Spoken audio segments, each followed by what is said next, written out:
In 2025, getting a U.S. green card isn't just about your skills, it's about where you're from. A nurse from the Philippines gets approved in 9 months. A software engineer from Vietnam? Still waiting after 9 years. An IT consultant in India gets fast-tracked through EB2. A doctor from Bangladesh faces endless delays with no clear answers. Why? Because America's immigration system is no longer equal. It's strategic.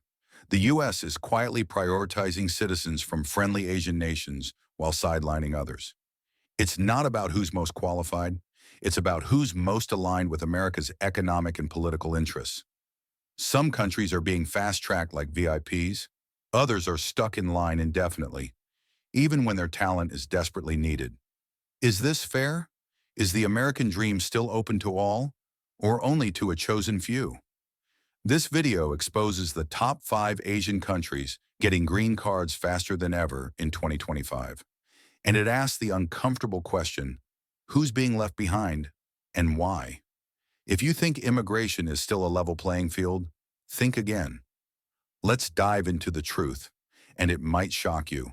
America's new immigration strategy, 2025. In 2025, the U.S. immigration system isn't broken. It's been redesigned, but not in the way most people think. Rather than a fair, merit-based process, the U.S. is now using immigration as a geopolitical tool. It's no longer just about individual qualifications. It's about which country you come from and how that country fits into America's economic and strategic goals. Under the Trump administration's second term, programs like EB2 and EB3 have shifted. The U.S. Citizenship and Immigration Services, USCIS, is quietly fast-tracking green cards for foreign workers from trusted allies in Asia, especially those filling labor shortages in tech, finance, and healthcare. This isn't about favoritism, it's about leverage. America is racing to fill critical workforce gaps while also strengthening alliances across Asia to counter China's growing influence. The result? An immigration system that accelerates access for some nations, installs it for others. While skilled workers from countries like the Philippines, India, and Singapore are being welcomed with open arms, professionals from Vietnam, Nepal, and Iran are facing stricter quotas, slower processing, and longer wait times. This shift is redefining who gets to pursue the American dream and who gets left behind. So who's winning in this new immigration game? Let's break down the top 5 Asian countries that now enjoy the fastest, most favorable paths to U.S. green cards in 2025 and why it matters. Number 1, Philippines.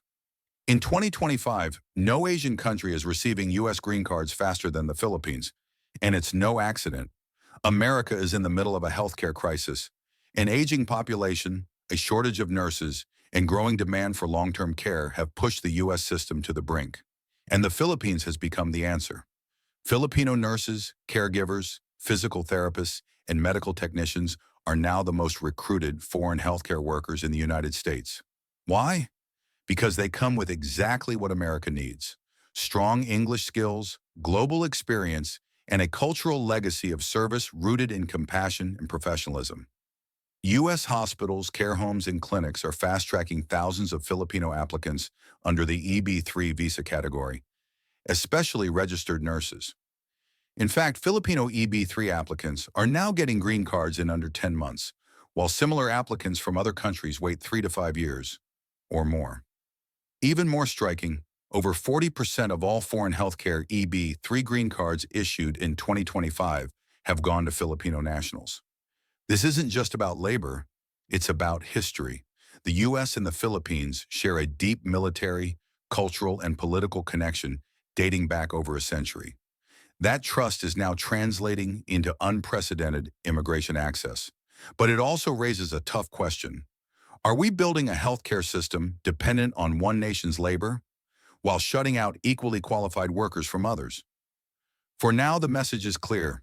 If you're a Filipino in healthcare, the door to America isn't just open, it's wide open. You're not just filling a job, you're filling a critical gap in America's future. Number 2, India. In 2025, India remains one of the most dominant forces in the U.S. immigration landscape, and it's only getting stronger. Indian professionals are powering 2 of America's most critical sectors: Technology and healthcare. From Silicon Valley to Wall Street, from rural hospitals to biotech labs, Indian talent is not just present, it's essential. The U.S. is responding with faster green card approvals, especially under the EB2 and EB3 employment categories. Software engineers, data scientists, cybersecurity experts, and AI researchers from India are being fast-tracked like never before. The same goes for Indian doctors, nurses, and healthcare technicians, filling shortages in underserved U.S. communities. In 2025, the USCIS has increased EB2 approvals for Indian nationals by over 35% compared to 2 years ago. Processing times that used to take 5 to 10 years have now been reduced to as little as 18 to 24 months for high-demand applicants. Why? Because the U.S. is struggling to produce enough homegrown tech and medical workers to meet demand. Indian professionals are seen as the solution, not just an option.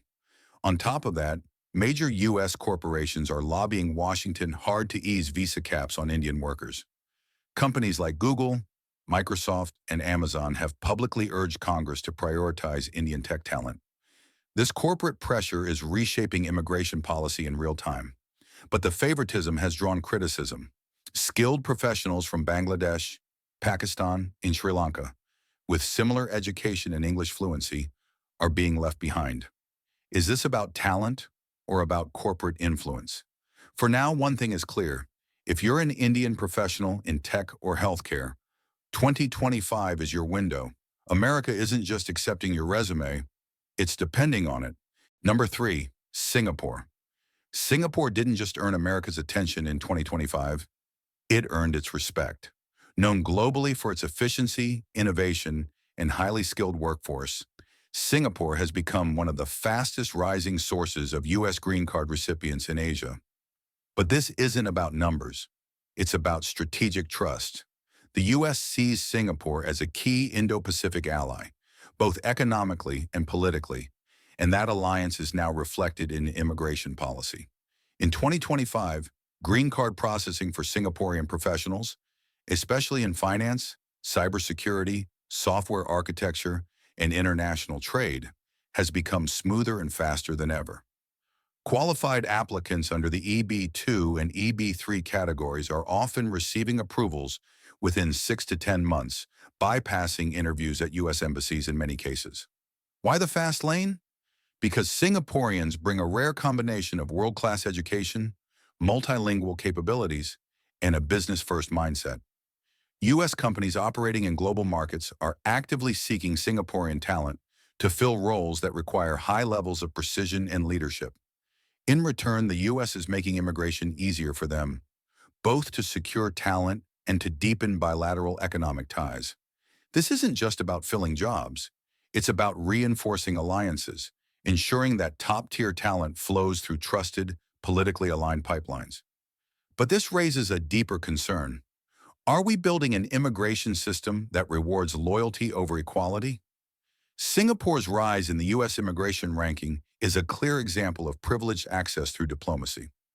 While millions of qualified professionals from other nations wait in line, Singapore moves to the front, not because of need, but because of trust.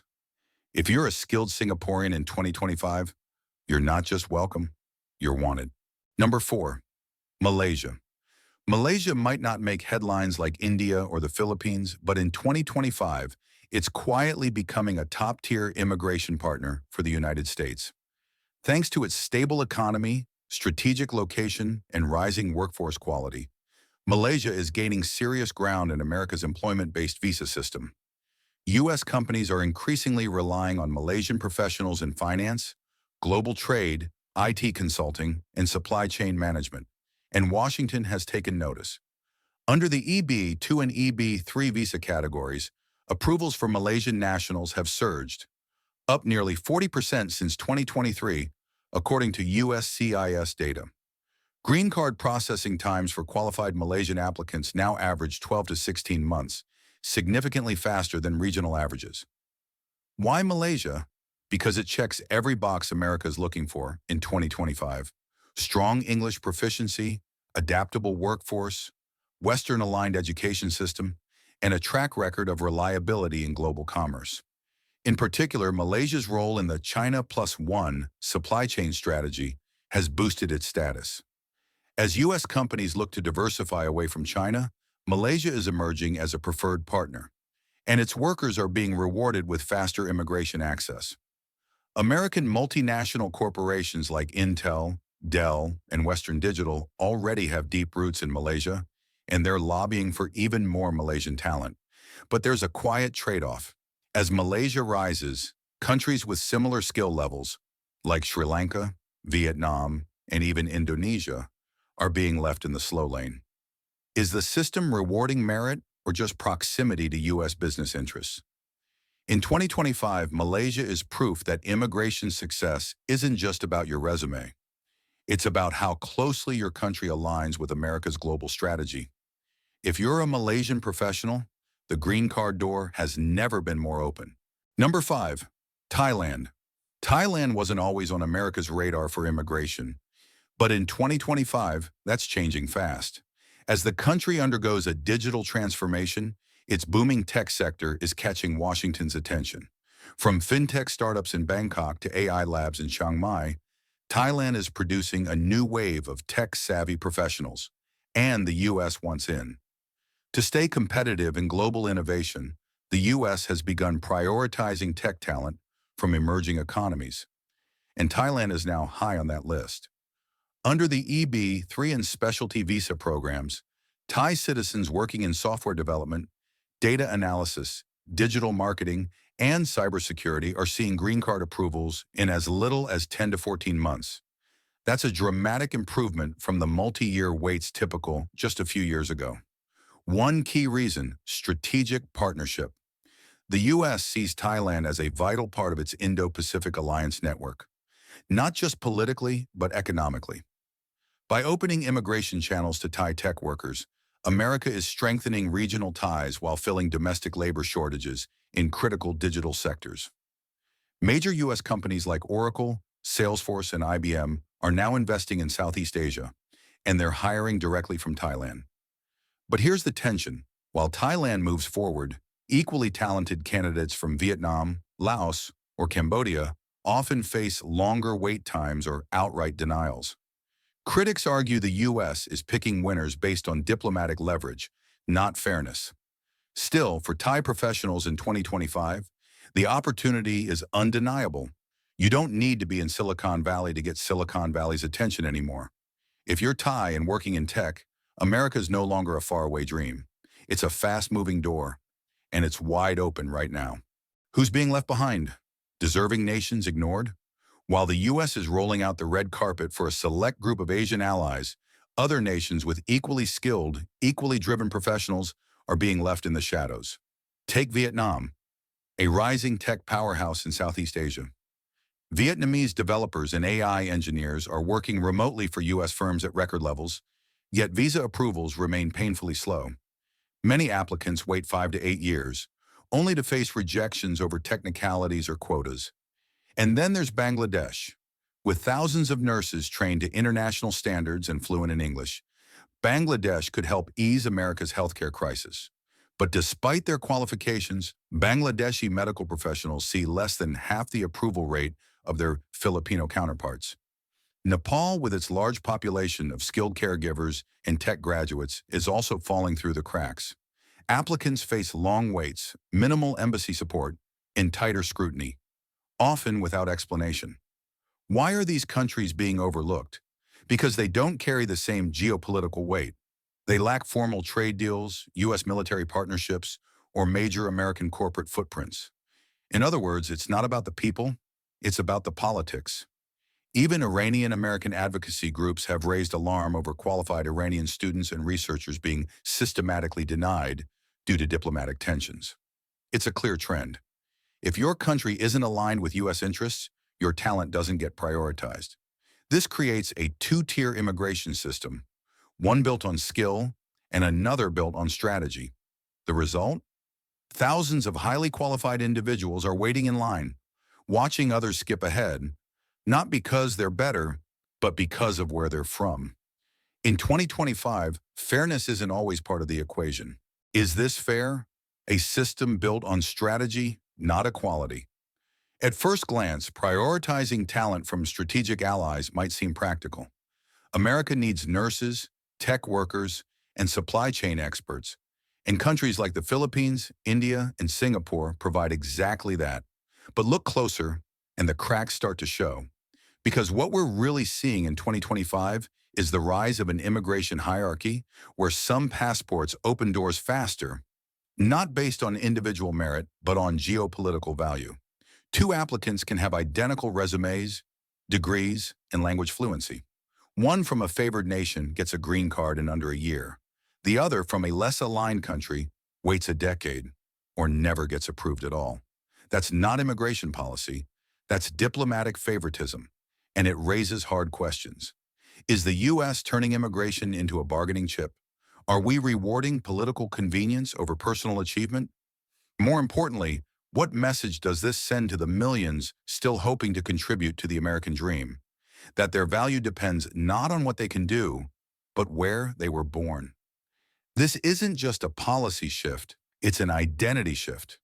In 2025, America's immigration system is no longer a level playing field. It's a chessboard, and only a few countries are allowed to move first. Conclusion. In 2025, the path to a U.S. green card isn't just about skill, education, or hard work. It's about strategy, alliances, and where your passport was issued. For citizens of the Philippines, India, Singapore, Malaysia, and Thailand, the doors are wide open. They're being fast-tracked not just because they're qualified, but because their countries align with America's political and economic goals. But for millions from Vietnam, Bangladesh, Nepal, and beyond, the path remains long, uncertain, and often unfair. This new system raises a simple but powerful question. Is immigration still about opportunity, or has it become another tool of global politics? If you're from a favored nation, now is the time to act.